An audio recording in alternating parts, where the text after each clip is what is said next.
En el año 79 después de Cristo, mientras una nube de fuego devoraba Pompeya, los gritos se mezclaban con algo más que terror. Entre las ruinas cubiertas de ceniza, los arqueólogos hallarían siglos después una inscripción en una pared de piedra. Aquí los hombres fueron dioses. Pero, ¿qué significaba esa frase? ¿Qué clase de lugar podía inspirar semejante testimonio? ¿Era un templo, una casa o algo mucho más oscuro? Para entenderlo, hay que viajar atrás, a los rincones más ocultos de la civilización que inventó el placer como arte, Roma. En el siglo I a.C., Roma ya no era una república, sino un coloso. Las legiones dominaban 3 continentes. El oro fluía desde Egipto y los templos brillaban bajo el sol del Mediterráneo. Pero bajo esa grandeza había otra Roma, la de los banquetes, los excesos y la búsqueda insaciable del placer. Las calles apestaban a vino derramado, a sudor, a incienso, a promesas rotas. Las noches se llenaban de risas. En las paredes, grafitis indecentes y nombres escritos por manos anónimas. Claudia fue dulce como la miel. La capital del mundo era también la capital del deseo. La palabra lupanar proviene de lupa, loba, como se llamaba a las mujeres que vendían su cuerpo. En los barrios bajos de Roma, especialmente en el Subura, se levantaban estos edificios de piedra de 2 pisos, iluminados por antorchas.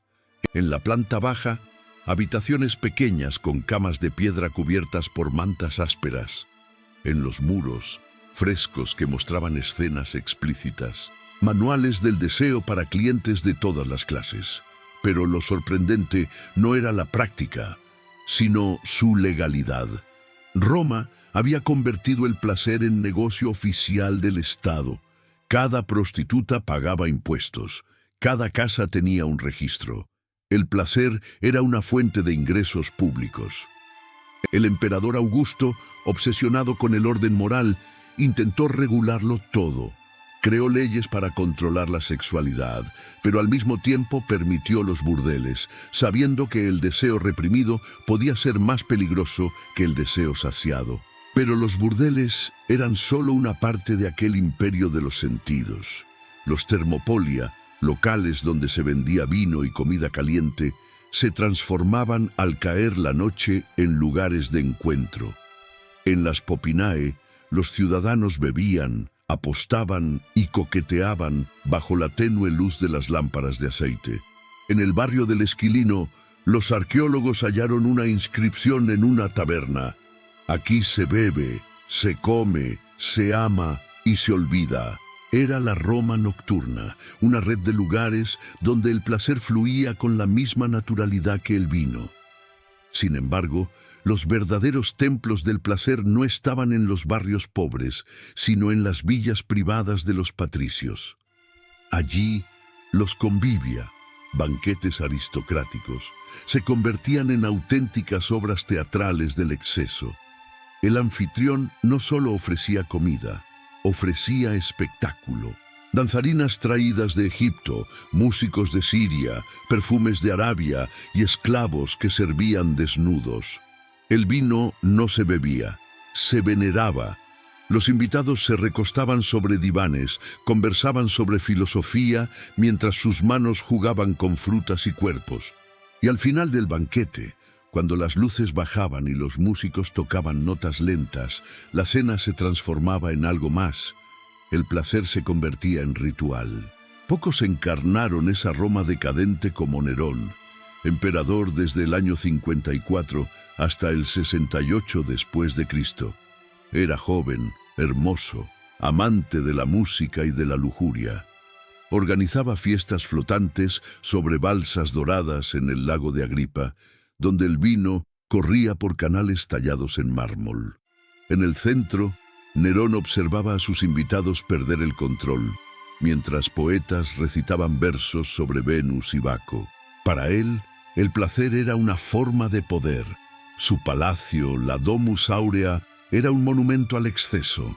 Frescos eróticos, jardines artificiales habitaciones que giraban lentamente mientras los invitados comían y bebían. Roma entera vivía bajo la sombra de su deseo, pero tras el brillo había vacío. La decadencia moral de Roma sería la semilla de su caída, o al menos así lo dirían después los moralistas cristianos. No todos los clubes de placer eran visibles.